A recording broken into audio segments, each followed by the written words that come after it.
Posted. Nah. Fuck Reddit. I have decided to move out of the sober house. People usually stay here a couple months. I've stayed here over 6 months. Honestly, I'm finding it hard to live in the same house with Sean. He's never been easy to live with, and lately we've been getting in arguments about little shit, like chores. On top of that, I'm freaked out by his story about the room full of bone. I've come up with a few theories about why he would tell me that story, and why he would insist it was real. None of these theories are terribly comforting. I want to put it behind me. For a while, I had actually considered finding the warehouse that he mentioned. Maybe it would give me some answers, but I've decided, fuck that. I'm not going to some goddamn warehouse in Crack City. I don't need an ending to my story that badly. I'll just do what I've been doing, make shit up. Actually, I've been stuck for the past few days. I can't really come up with anything that seems fitting as an ending. I've been considering just leaving it unfinished. Maybe not all stories should have endings. Endings are lies. I've realised that AA meetings are just a form of storytelling. That's what we do in meetings. We sit in a circle and tell each other stories.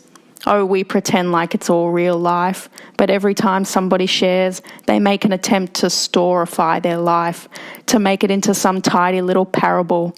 Sometimes the parables are profound and touching, and sometimes they're absurd or cliched or just terrible.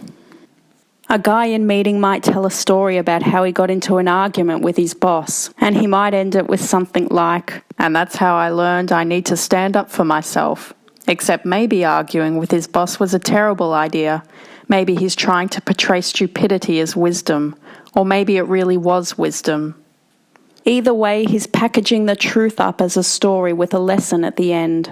And this covers up one of the essential facts of life, that it just keeps going along, not giving a shit about our attempts to explain it. There are these moments in life when the goal is achieved and the story should end and the credits should roll. But instead, it just keeps going the fuck along. The guy gets the girl, and now they have to live with each other. She farts a lot, and he hogs the shower. Or the underdog team wins the tournament, and now they have to get ready for the next season. 10 seasons later, they're all retired, sitting around and scratching their balls. That's the first big problem with recovering alcoholic encounters. We make the inspiring and courageous decision to walk away from our whole way of life to try something new. The story could end there, but it doesn't. Instead, life stretches on, and we have to live day after day with the grinding boredom of sobriety. So maybe the interface story should be like that. No tidy ending. Just here, take or leave it. Except that's lame. That's a rip-off. I'll just wait. Some kind of ending will come to me. But I'm not going to that warehouse though. Fuck no. I'm not asking Sean any more about it either. If I have to make up a shitty ending, that's fine. A lot of good books have shitty endings. At this point, I'm just a little burnt out. After I'm done, I'm going to put aside writing and work on my social life for a while. I'm going to try to change my number of friends from 0 to a positive integer. I thought maybe I could find a group of friends in recovery, but it hasn't happened. I don't like recovery people. They're corny and boring. I found a room to rent near downtown in an arty neighbourhood.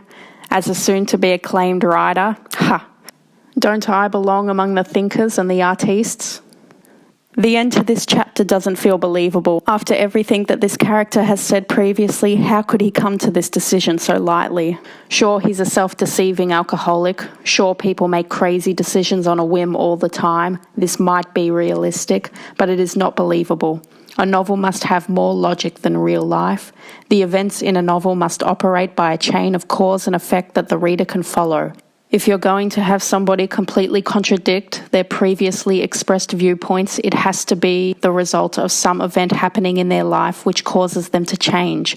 The bigger the change in the character, the bigger the event must be. Before you post this, I would rewrite it, playing up the conflict with Sean, make it into a full-blown fight that forces the narrator to move out. Then have the narrator living alone, going stir-crazy, which leads him to make the fateful choice. K.